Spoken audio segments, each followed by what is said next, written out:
Well, the guest list at next week's Federal Jobs Summit has been released and the chief executives of the big four banks have not been invited. Joining me now is our business reporter, Edward Boyd.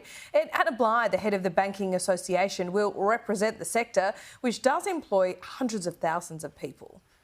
Yeah, a little surprising that the chief executives of the big four banks will not be going to the Federal Jobs Summit next week. These are four companies that are in the top 10 largest companies on the Australian stock market, and they do employ about 150,000 people between the four of them. But the sector will be represented by Anna Bligh, the head of the Australian Banking Association. There's obviously a lot of other smaller banks across Australia too, so she'll represent the banking sector. But this summit next week is going to be important. The guest list has been leaked to the Australian newspaper this morning, and the Minerals Council head will be there, along with the head of BHP and the chairman of Fortescue Metals. We'll have some members of the unions there too.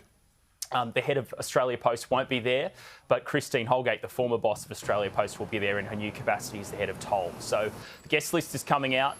Another thing that was in the papers this morning, Laura, is Treasurer Jim Chalmers made some comments yesterday at a superannuation summit, and he talked about, along with the head of Visy, Anthony Pratt, they talked about how super funds maybe should start investing more in Australian corporations rather than infrastructure assets overseas, things overseas. So that's going to be another topic at next week's Federal Jobs Summit. And Visy's chairman, Mr Pratt, is very keen to talk about superannuation. It's one of his favourite topics, why super funds in Australia should invest in Australian businesses. OK, very interesting indeed, Ed. Yeah, it's interesting who's actually not on the list at this point. I couldn't see Alan Joyce's name anywhere. The State Treasurer's not invited either. We'll be speaking to Matt Keane later in the program.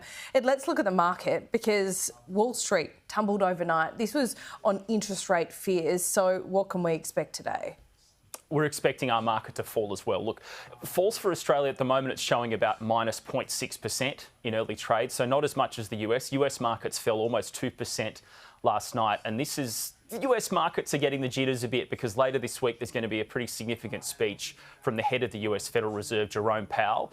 He obviously does his regular press conferences when there's a cash rate decision, but rarely does he do a speech at an event. So this is called the Jackson Hole event in Jackson Hole, Wyoming. It's a federal bank conference, and that'll be early Friday morning Australia time. So investors in the States are worried that he's going to talk about the cash rate. The cash rate in America is at 2.5%, and they're a bit concerned about what he may say. So they're selling shares in anticipation of that. But hopefully his comments are all fine and everything goes back to normal on Friday afternoon. OK. Wrong time of year, but great place to ski, just by the way.